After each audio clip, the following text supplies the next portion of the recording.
IG Shivdeep लांडे अपना पदभार संभालने के अगले ही दिन वैशाली जिला मुख्यालय पहुंचे, जहां उन्होंने वैशाली पुलिस के कार्यों का निरीक्षण किया।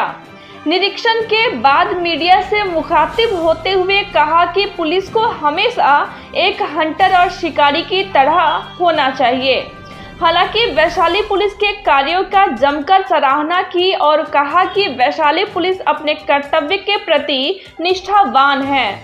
जाहिर सी बात है कि आईजी के आने की खबर से पुलिस महकमे में हलचल तेज हो गई थी। पुलिस महानिरीक्षक के तौर पे मुजफ्फरपुर रेंज का जब चार्ज लिया तो एक रिव्यू के तौर पे आया था यहाँ पे हाजीपुर पब्लिक वैशाली डिस्ट्रिक्ट का। डिटेल में रिव्यू हुआ है यहाँ पे, स्पेशली प्राइमरी फोकस था क्राइम का।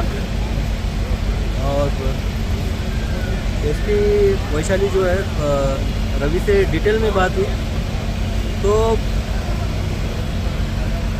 वैशाली पुलिस ने काफ़ी अच्छा काम किया है। लास्ट 1 ईयर्स का जब देखा जाए तो लूट की घटनाओं में करीबन 27-28% का कमी आई है। चोरी की घटनाओं में नियर अबाउट 47 पॉइंट समथिंग की कमी आई है।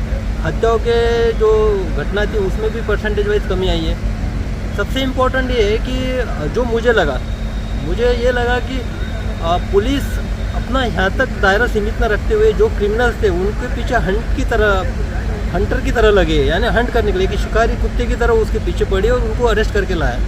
फॉर एग्जांपल हिमाचल से इंद्र सेन को लाया है जो कि एक रॉबरी केस में था और पिछले भी उसका इतिहास रहा है। रवि साहनी को अभी जस्ट 15 दिन पहले पकड़ा है।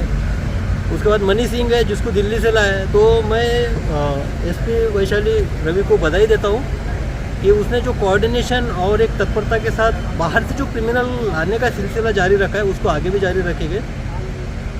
बाकी डिस्पोजल के बारे में बात हुई है, केसेस का जो डिस्पोजल है उसका एक प्रॉपर प्लान जो है ईयरली प्लान वो भी समझ में आया और काफ़ी अच्छे तरीके से प्रायोरिटी वाइज रवि ने उसको प्लान किया है। अब एग्जीक्यूट भी होने का दिख रहा है क्योंकि 1-2 थाना में तो अभी इससे चालू होगा एग्जीक्यूट होना।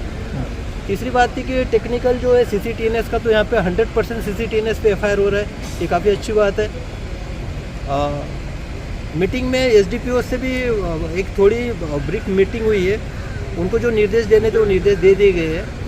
अभी देखते हैं, अभी जस्ट पहला दिन था, आने वाले समय में यहाँ पे चैलेंजेस क्या होते हैं और उस चैलेंजेस को एसपी वैशाली रवि रंजन बाखूब निभाएंगे ऐसी आशा करता हूँ। और मैं तो एक गार्जियन की तरह यहाँ पे रहूँगा, जहाँ पे भी रवि को ज़रूरत पड़ेगी मेरी गाइडेंस की, सहकार्य की, तो मैं हमेशा उसके लिए तत्पर रहूँगा। और मेरा हमेशा मानना है कि पुलिसिंग एक लर्निंग प्रोसेस होता है, इसमें कंप्लीट कोई होता नहीं है। तो मुझे भी शायद अभी यहाँ से और कुछ मेरे पुलिसिंग के नॉलेज में सीखने को मिलेगा। जैसा कि अभी डिस्कस कर रहा था तो क्राइम के पैटर्न में भी एक समझ में आया कि यहाँ पे भी एक डिफरेंट टाइप का जो टेक्नोलॉजी बेस्ड जो क्राइम है उसका एक नया तरीका भी यहाँ पे समझ में आ रहा है।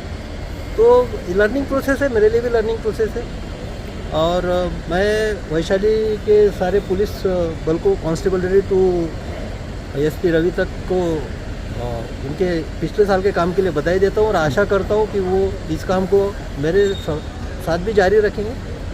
और आपका कोई सवाल है तो पूछ सकते हैं। 1-2 चैलेंजेस जो आपने नोटिस किया हो जो मेजर लगता हो इस रीजन के लिए आपको, पुलिस के लिए? नहीं, मैं यहाँ आने से पहले बिहार मेरा कैडर है तो मुझे एक यहाँ से हमेशा ही रहता था कि यहाँ पे जो रॉबरीज़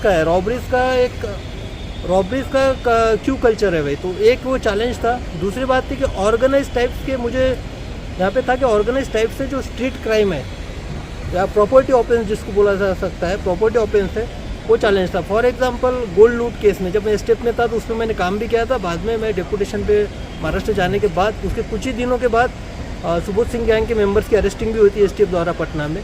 तो वो एक ऑर्गेनाइज टाइम था जो गोल्ड लूट वाला गैंग है जिसका कहीं पे भी इंडिया में कहीं पे भी अगर होता है, अभी देहरादून में भी हुआ था तो उसका भी यहाँ पे लिंक मिला है। तो वो एक ऑर्गेनाइज क्राइम का एक गैंग है जो एक इंटरेस्टिंग है और जिसमें एक चैलेंज के तौर पर लेना है कि उसके और भी मेम्बर्स है तो किस तरह से उसको मॉनिटरिंग किया जाए। और दूसरा एक है कि वर्चुअल टाइप से जो एक एक्सटॉर्शन का या दहशत का एक जो क्राइम होता है जो कि बाहर के स्टेट से ऑपरेट होता है, वो भी एक चैलेंज के तौर पे। और वो रवि उसमें एकदम, अभी बात हो रही थी तो रवि उसमें एकदम अपडेटेड है और उसमें भी वो कार्रवाई करेगा और उसने बहुत सारा कार्रवाई उसमें कर चुका है, जो कुछ बचा कुचा है वो भी कर लेगा। तो यही है, ऑर्गेनाइज तरीके से ही दिखते हैं। एक एसपी के तौर पे आपको लोगों ने बड़ा डैशिंग एक एसपी के तौर पे देखा था, बड़ी फ्रंट फुट पे आके काम करते थे।